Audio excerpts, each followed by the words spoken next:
Hi, hello there. This is Matt from The Digital Spy, and I'm joined by Ben. Hello, Matt. Hi, Ben, and welcome to our spoiler cast for the first episode of Telltale's Game of Thrones game. The episode is called Iron from Ice, and this is the first of many spoiler discussions for this series. So, if you want to follow what we have to say about this really, really good series, then be sure to subscribe.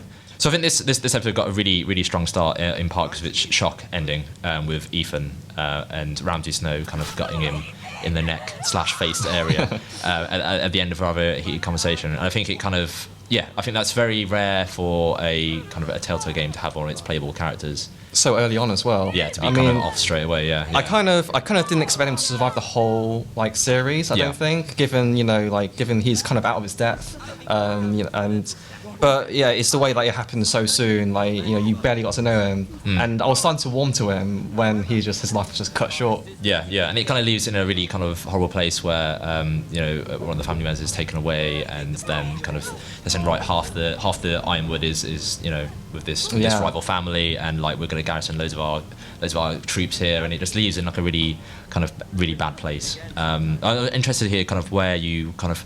I imagine it ends in that place no matter what you do. But I'm interested, how did you kind of, in your story, how did you get there? Yeah, because I picked Duncan as my sentinel. Yeah, same here. Because I didn't like the other guy, really. Yeah. But I was almost swayed by his argument that, they needed someone strong like him, to kind of fight back. But in the end, I went down the bargaining route. Yeah, I tried to appease him by saying, here's some, trees.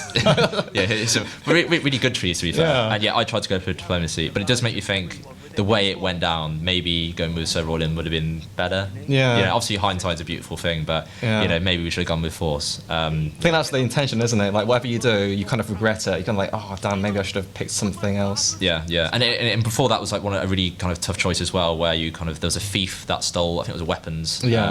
From the house, and you have to kind of deal with them. And I picked the lesser of what I thought was two evils, but by sending them to the wall, because I thought, well, at least it has his hand. But at the same time, he can't fend for his family. So I don't know what I was quite thinking. I don't know what you did. I was about to chop his fingers off. Okay. Almost. And then I saw Ethan's sister, and she was looking at me, and I was like, I can't do it. So I kind of let him go. And the reason why I didn't want to send him to the wall was because Garrett was sent there, and I wasn't sure if the thief would be pissed off at That's a really good point. Yeah, I did that because of that, because I was thinking maybe those characters would line up, and obviously because this is a choice that might happen for some people, might not happen for others. It probably won't have a massive impact on the game, but it's one of those things that I want to try and see what happens. If I send this person to the wall, will they appear in the next episode?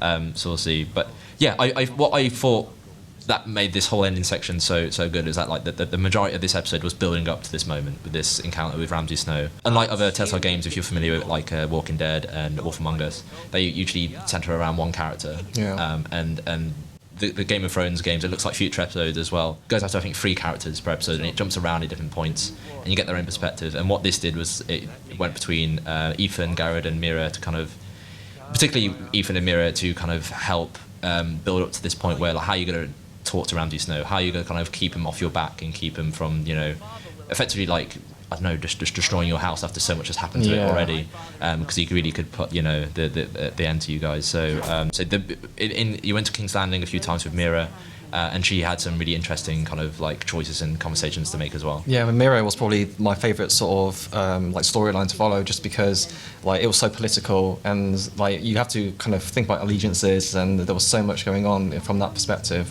I mean, especially that conversation with Cersei as well, because she kind of just, I don't know. She never seems to be happy with whatever you say to her, really. Yeah. I think I can't remember the exact wording, but it's when you have a really good. I think it was either she or Tyrion was saying you have a really good job at saying nothing at all. Yeah. And I was trying to play I was trying to make Marjorie happy in my house, trying to align with them, but also try and say I actually I'm with the king. Yeah. And it was really interesting because you're playing that character for maybe only 4 or 5 minutes before you actually have that conversation. So very quickly you're pulled out of this room, and Marjorie's saying right, you have to talk to her, and this is what I want you to say, and you're thinking I want to obviously make her happy, but I also want to make sure with my house now kind of going against the king. I want to make sure I'm aligned with the king. And it was a very, very tense conversation. I think incredibly well done. Because I got the impression that Mira and Marjorie were really close. And the fact that they've managed to depict that in such a short space of time was quite impressive. And when I was going in to talk to Cersei, initially I was trying to appease, I was trying to say all the right things, and then when Cersei kind of verbally sort of attacked Marjorie, and that's when I was like, no, I'm Lord to Marjorie, which is probably against my better judgment. I mean, because you shouldn't do that to someone like Cersei, and barely anyone probably did that. Judging by the percentages. I went with King Joffrey, but even then, I don't think she was quite happy because she was like, well, no, how can someone so easily flip-flop allegiances that quickly? So I think she's one of those characters that you can get a sense that no matter what you would have said, it wouldn't have gone well anyway.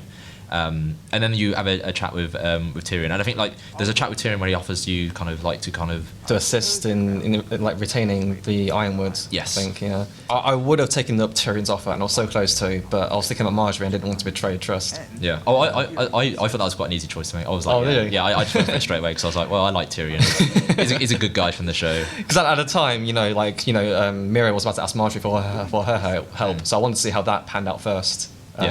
But now, knowing that Marjorie is quite powerless in that scenario, now I would have accepted Tyrion's help. Which leads us neatly to kind of what we think is going to happen in the future. So I think, we don't know whether the Joffrey's wedding will actually happen. Yeah, because there's a lot of build up to it. There's a lot of discussion about the wedding. Marjorie's planning, doing a seating plan and stuff like that. Yeah. So we assume that that's going to be in the game. And I think so. And if you watch the show, read the books, we won't spoil it specifically, but stuff goes down, and that could have a big impact on the characters that are in this show. So it's going to be very interesting to see how this game kind of reacts to that and deals with it. It will probably affect Mira big time, I think. Yeah, I think so too. And then there's Garrett, who's been sent to the wall, and you kind of get a tease that he's going to meet up with Jon Snow. Yeah. And that's one part that I don't know how that's going to play out in terms of the storyline. And I think also the next episode, obviously with the death of Ethan, they need to pick up a new character to play as, and I think you play as Asher, which is another brother who was exiled for being just a bit too violent. I think that was the excuse the mother gave. And I think the uncle goes to Essos to pick him up. So it looks like stuff will happen there, and it'd be interesting to see. Obviously, in that part of the world, there are other characters that are kind of around there. So I don't know whether the game will tie in those characters that are known in the show in here as well. So so there's plenty of directions the show could go in, or the game could go in rather, which should be very interesting.